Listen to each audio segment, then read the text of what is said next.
pessoal, e a gente está aqui novamente para dar continuidade, né, à nossa série de perguntas, enfim, de bate-papo sobre investimento aqui com o Alexandre, né, e com o Vitor, nosso convidado da N1, da XP Investimentos, hoje, né, para começar nossa rodada de perguntas.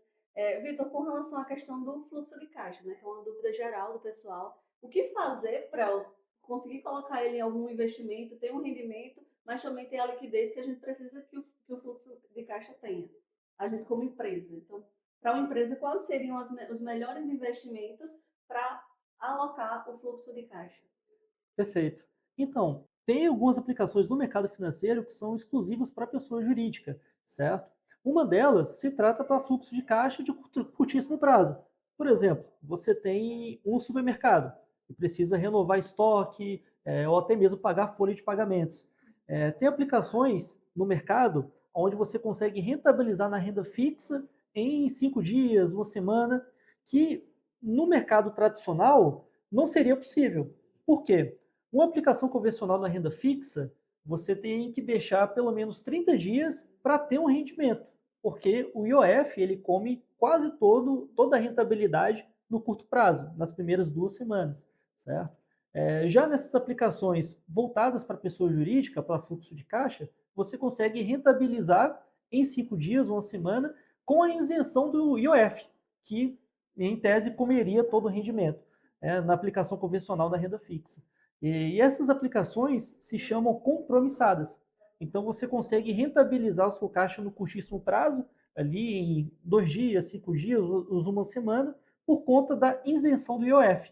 Né? Então tem essa possibilidade. E tem a liquidez imediata, certo? Você pode rentabilizar de um dia para o outro, em 2 dias. É a única modalidade no mercado que atende essa demanda. Então é uma opção de curto prazo para fluxo de caixa. E o espaço ali de um ano, por exemplo, você fazendo essa operação de forma consistente, você pode até economizar, por exemplo, em um custo que você teria, por exemplo. Né? Pode ter um. De energia, de água, por exemplo. Exato. O que você teria ali de custo, você pode abater, né, em tese ali, graças a essa rentabilização de curtíssimo prazo. Entendeu? Então, Legal. só recapitulando aqui, você que é empresário, tá com aquela graninha aí a pagar daqui a. Parada, sem Ou aquela conta daqui a 5 dias, mas o dinheiro já tá lá com você, então você vai esperar 5 dias para pagar a conta, não é? Perfeito. Então você tá com a grana já, porque o pequeno empresário ele é precavido, né? Ele sempre tem a caixinha lá guardadinha para pagar a conta que ele não gosta de pagar juros. Mas ao invés de você simplesmente esperar para chegar no dia e você pagar a conta, você faz um investimento em renda variável de curtíssimo prazo, voltado para o fluxo de caixa. Antes de pagar a conta, você já resgata e ganha uma rentabilidadezinha, né? Não é, Vitor? Exatamente. E essa constância dessa operação vai fazer com que você, ao final de um exercício, ou de um ano, ou de 6 meses, você já tenha uma rentabilidade que dê condição de ter pago uma pequena conta, como, por exemplo, a conta de água, a conta de luz, um financiamento. Então, você usou o fluxo de caixa, a necessidade de caixa, usou uma conta que você vai pagar para gerar dividendo, gerar renda. Só convite da XP mesmo para trazer a gente Perfeito. solução como essa, e só como se faz para ir buscar para o pequeno empresário esse tipo de situação, viu, gente? E já pegando o gancho que a gente está fazendo em perspectiva para o futuro, né? A gente está falando em planejamento de fazer fluxo de caixa agora, fazer uma operação de longo prazo para que dê suporte a você de gerar uma grana e pagar uma despesa, por que não pensar em previdência? Por que não pensar como um empresário pode montar uma carteira previdenciária? E hoje o Vitor trouxe para a gente aí algumas sugestões para isso aí, né, Vitor? Perfeito. Eu acho que previdência é fundamental pensar com bastante antecedência, né? Mas dentro do mercado tem algumas possibilidades. A primeira são os planos de previdência privada, que, enfim, você consegue ali, dependendo, né, se você faz a declaração anual do imposto de renda ou se você tem um planejamento com antecedência, você pode entrar no modelo do PGBL ou VGBL, que são duas modalidades que tem em previdência privada. E tem alguns benefícios, por exemplo, onde você consegue passar, né, futuramente para um beneficiário, etc. Né? Então, tem vários planos de previdência onde você pode montar entrar em um fundo de ações de previdência, né? Tem fundos de renda fixa de previdência, e ali você consegue fazer um acúmulo, né, de patrimônio. Ou você pode também planejar isso com uma carteira de investimentos em conjunto, certo? Onde você ali tem a rentabilidade da carteira de ações que geram uma renda passiva, né, atrelada a um plano de previdência, onde você pode montar uma estratégia tributária, né, e conseguir ali fazer um acúmulo, né, uma rentabilidade bem superior ao que teria no INSS, né, que é o plano mais convencional ali da Previdência Social, em outras palavras. Né? Então, deixa eu perguntar, ainda nesse aspecto aí de previdência. Então, no caso, se a gente investir, por exemplo, em renda variável, em ações consolidadas, tipo, por exemplo, ação consolidada, que eu não foge o momento aqui, se poderia dar um exemplo. Petrobras seria Petrobras seria uma ação, Petrobras. né? Petrobras, eu tava claramente, Sim. eu não queria dizer, porque você disse que eu sou muito fã da Petrobras, né? Diz que eu puxo a sardinha da Petrobras, né? Maior pagador de dividendos, puxa a sardinha disso aí, é muito bom. Mas vamos lá, digamos, eu investiria em ações de empresas consolidadas, como por exemplo a Petrobras, e essas ações, elas consequentemente pagam dividendos. Então, a longo prazo, eu teria uma carteira de ações que me proporia uma complementação de renda no futuro apenas com dividendos, e que serviria como um plano de previdência, é isso também? Exato. A ideia primordial de formar uma renda passiva está atrelado justamente para você viver do que está gerando de renda em cima da sua carteira de investimentos.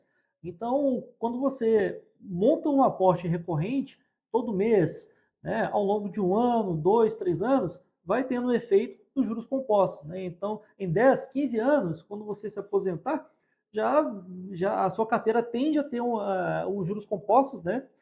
Aonde você possivelmente, claro, dependendo do patrimônio acumulado, você tenha 2 ou 3 salários que você teria hoje, né? Fora uma renda complementar, basicamente. E através de ações é o modelo, porque as ações pagam dividendos trimestralmente, mas também você pode ter na renda fixa, que é no caso de títulos que pagam juros mensais e semestrais, certo?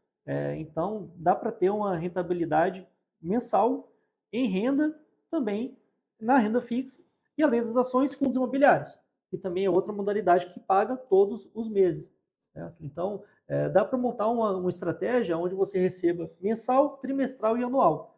Aí, claro, no cenário de uma aposentadoria, você consegue ter um fluxo bem consistente aí de receita, né? Em outras palavras. Então, gente, como se faz, né, junto com a N1, né, Analice? Sugerimos o quê? Você, primeiro, não deixe de fazer sua contribuição previdenciária, você como empresário, como autônomo, ao INSS. Também você pode complementar com a previdência privada, claro, né, seria um conjunto. Mas também, através da aplicação em renda variável, né, uma carteira voltada para rendimento futuro e também serviria para um planejamento previdenciário, que é o que todo mundo almeja, né, Vitor? É Exato. chegar lá depois de sua jornada de trabalho, aproveitar o fruto do seu trabalho com a renda de previdência, né? A aposentadoria. Exato, porque chega uma hora que você tem que usufruir daquilo que foi construído ao longo da vida. Né? Então, nada mais justo do que fazer e planejar esse momento com antecedência. Entende? Pelo menos aí, enfim, com 10 anos antes já é possível planejar de uma maneira inteligente. Né? Não deixe para a última hora. E a gente está fazendo isso, né, Vitor? Com nossa carteira aqui, para vocês que são nossos seguidores, nossos clientes, nós, além de parceiros na divulgação dessas informações de aplicação de investimento, como a Análise bem falou, a gente é cliente de Vitor aqui na N1 e na XP. Ou seja, ele gerencia a nossa carteira. E hoje, no nosso planejamento, a gente discutiu sobre isso, né? Já montar um planejamento de renda passiva com rendimento das ações. Foi isso, Vitor? Isso, exatamente. Estamos conseguindo manter um rendimento constante, temos ali mensais, e numa carteira, né, quando se trata ali de curto prazo, não se pode esperar um resultado tão expressivo, porque basicamente o efeito acumulativo vem ao longo dos anos, certo? Mas a partir do terceiro ano em diante, você já começa a ver o efeito do gráficozinho subindo em termos de rendimento mensal. Claro, fazendo com consistência, que é o principal ponto. Né? Então, leve em consideração a importância dos aportes mensais na sua carteira de investimentos, justamente para ir acumulando esse efeito. Né? E a Analista, alguma pergunta? Sim, claro, com certeza. Na primeira pergunta, você falou um pouco para a gente sobre a questão da liquidez, questão do IOF, né, do imposto de renda, que justamente você tem que avaliar isso, porque se você não tiver cuidado, esses tributos, eles Acabam a consomem realidade. todo o rendimento. Né? Então, pensando nessa situação, quais seriam uma forma de você diminuir né, essa questão A dos incidência, impostos, né? a incidência dos impostos nos investimentos. Quais são as dicas? Fiquei sabendo que você ia trazer umas dicas aqui para o pessoal. Ótimo, perfeito. Pagar né? menos imposto. Quanto é? Quem não quer, né? Perfeito. Olha, dentro do mundo dos investimentos, tem várias maneiras de você contornar essa questão tributária e pagar menos tributos. Quais são elas? Na renda fixa, por exemplo, tem diversos títulos que são isentos de imposto de renda. Por exemplo, todo título de renda fixa que é atrelado ao setor imobiliário ou ao agronegócio tem isenção de tributos. Por exemplo, o CRA, que é o Certificado de Recebíveis Agrários, né, em crédito privado, as LCAs, que são emitidas por bancos e etc., né, LCI, enfim, o CRI. Então, tudo que é atrelado a imóvel e agro é isento de tributos.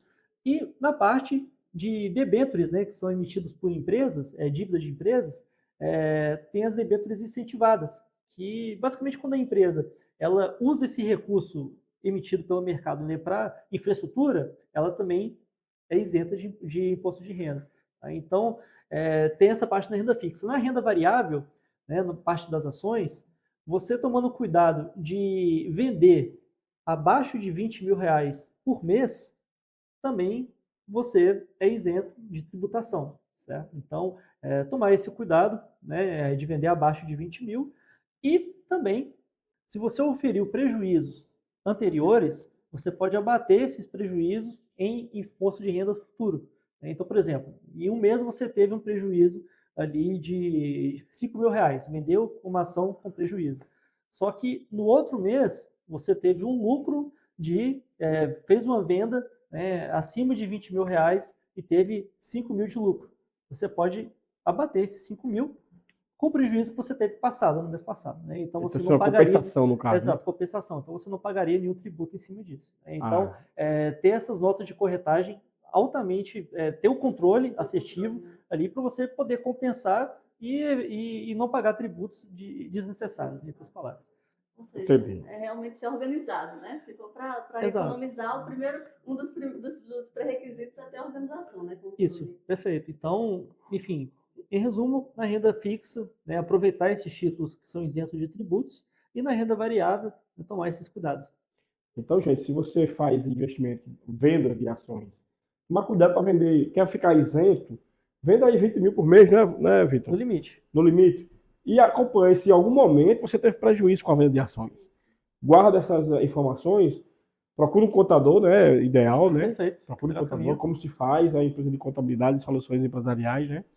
E se você teve prejuízo fiscal na venda de ação em algum momento, quando você tiver um lucro superior aos 20 mil, você pode usar esse recurso para bater de imposto, que vai trazer a isenção. A outra parte que o Vitor falou, muito boa também, é a compra de debêntures, né, que são títulos de empresas que estão vendendo parte dos seus ativos, assim, de capital, para poder gerenciar a caixa. Isso aí vem, uma parcela vem isenta também de alguns títulos, né, Vitor? Exato. Né? E quando, por exemplo, a empresa ela emite dívida para o mercado, você pode comprar essa dívida dentro da corretora. Né? Você pode comprar uma dívida ali, por exemplo, da Petrobras, de diversas empresas listadas. E quando essa empresa ela utiliza esse recurso para infraestrutura, ela vai pegar esse recurso emitido pelo mercado, ela é isenta de imposto de tributação. Então, esse título seu vai ser isento de imposto, né, de renda. Né? São debêntures incentivadas. O nome. Ótimo. E a outra parte é a renda fixa, você falou, LCI, LCA, agrário. Não, LCI, LCA, CRI e CRA, né, que são certificáveis de recebíveis imobiliários e do agronegócio. Então, em resumo, tudo que é atrelado a agro e ao setor imobiliário tem a isenção tributária. E já aproveitando essa questão de vender ações abaixo de 20 mil mensais para você economizar imposto, também tem a compra de ações, né? Para você poder vender, você tem que comprar. E geralmente, quando a gente está entrando no mercado de renda variável, na compra de ações, a gente costuma cometer vários erros. E às vezes esses erros custam caro, às vezes custam o capital e às vezes custam toda a rentabilidade. E às vezes até desmotiva de continuar, né? Nessa questão de comprar ações. Né? Tira todo o interesse. Eu já teve clientes nossos que disse que esse negócio de ação é muito ruim, que eu invisto lá, boto, não vejo, só vejo baixar e sumir. Então, Vitor, o que é que você pode dar aí rapidinho, 3 erros aí básicos que são cometidos na compra de ações que a gente poderia evitar para cair numa cilada? Olha, o primeiro deles, né, é não olhar apenas um indicador. Por exemplo, poxa, essa empresa pagou 16% ao ano em dividendos. Vou comprar ela. Mas, na verdade, esses 16% pode estar distorcido através de um ativo não recorrente que a empresa vendeu, teve um lucro muito grande em um período e distribuiu aos acionistas. Aí distorce ali o percentual em dividendos, né? Então, o pessoal olha só aquilo e acha que vai ser igual no futuro. A mesma coisa vale quando você olha uma empresa que um indicador apenas ali, que é o preço sobre o valor patrimonial. Está muito baixo. Poxa, eu vou comprar. Mas pode ser que essa empresa tenha ativos de má qualidade e o mercado está precificando ali. Então, é errôneo olhar apenas um indicador para tomar decisão. Segundo erro, e, por exemplo, junto com a manada, né? Todo mundo está comentando que, poxa, aquela determinada empresa vai subir muito, está todo mundo comprando, eu vou comprar também. Aí acontece o contrário, o cenário não se concretiza e a empresa afunda e você, enfim, né, acaba perdendo dinheiro. E o terceiro erro que acaba sendo muito comum, né, é justamente vender em período totalmente desfavorável. Por exemplo, nos últimos 6 meses para cá, de agosto até janeiro, o mercado de ações deu uma corrigida considerável, justamente por questões macroeconômicas. Só que muita gente vendeu diversos ativos na mínima histórica, na mínima dos últimos 2 anos, né? Porque, enfim, viu que vai caindo, vai caindo, poxa, eu vou vender agora. Aí o que acontece a maioria das vezes, chega no fundo, o ativo passa a subir, então a pessoa vende na baixa, em outras palavras, né? Atrelado à decisão emocional. Então, o terceiro erro é esse, né? Tomar decisão de venda em um momento Inoportuno, né? inoportuno, exatamente, né? Mas todos esses erros vêm da falta de conhecimento sobre o mercado de ações. Então, o mercado de ações, ele precisa que a pessoa tenha uma base bem... não precisa conhecer tudo sobre o mercado, mas ter o básico, saber o básico do mercado, né? Porque ali você vai igual dizia o Warren Buffett, né? O risco vem de fazer o que quem não tem conhecimento, né? Então, quanto mais conhecimento você tiver no mercado de ações, menos risco você tem. Justamente porque, poxa, está em baixa agora, mas essa empresa que eu tenho em carteira, ela está gerando lucro, ela está aumentando o seu balanço, o cenário econômico está melhorando porque o Brasil está diminuindo o risco fiscal, então, no futuro, essa empresa vai se recuperar, eu vou ter lucro. Certo? Então, é esse conhecimento que diminui o seu risco. Então, você vai ver ali a empresa caindo 10%, mas você não vai ficar, né, desesperado. Você vai, não, eu vou segurar. Né? Mas também parte do princípio de você sair na hora certa. Por exemplo, né, você vê que a empresa está caindo, mas, em contrapartida, ela, enfim, está diminuindo o lucro, está tendo prejuízo. Né? O cenário econômico, né? Poxa, os juros estão subindo, então, enfim. Então, vou estopar aqui para deixar de perder mais. Né? Então, aquela questão de você realmente analisar a primeira dica, né? Que é você analisar o amplo, né? Exato. Não olhar só um. Todos os olhar só um indicadores. indicador, olhar Exato. todos, né? Então, o primeiro é não tomar uma decisão de compra apenas por um indicador, não é isso? Olhar só, poxa, eu vou olhar, isso aqui está muito bom, então eu vou comprar com base nisso. Aí esquece os demais. Ampliar a visão. A visão. Segundo seria... Segundo, não ir com a manada, né? Por exemplo, Você Maria vai com as outras, né? Exato, né? A pessoa, todo mundo está falando que vai comprar, vou entrar junto. Eu vou entrar, não sei nem o que é, mas vou entrar, né? Quero ganhar também. Isso. Né? E o terceiro... No momento de crise, não achar que o mundo acabou. E vender na baixa. Analisar o geral novamente, né? Para ver se realmente é melhor vender aquela ação ou esperar mais um pouco até ela dar uma melhorada. Exato. Isso aconteceu agora. E além do outro detalhe, que é até bom a gente comentar isso. Às vezes a empresa está com a ação está baixando, mas a empresa está pagando bons dividendos. E aí você vende a ação antes de receber os dividendos. Exato. Não é? Aí você, além de perder, na de vender perdendo, você perdeu o momento de vender e receber dividendos. Exatamente. Né? E, enfim, justamente parte do princípio de ser impaciente, em outras palavras. Porque o mercado de ações, no longo prazo, em anos, o seu risco diminui consideravelmente. Por quê? Se você está em uma boa empresa, que ela gere lucros recorrentes, ou seja, está crescendo o seu lucro, o preço da ação sempre vai acompanhar o lucro da empresa. Então, no curto prazo, né, de hoje para amanhã, preço da ação vai estar mexendo com a política, com fiscal, economia, etc.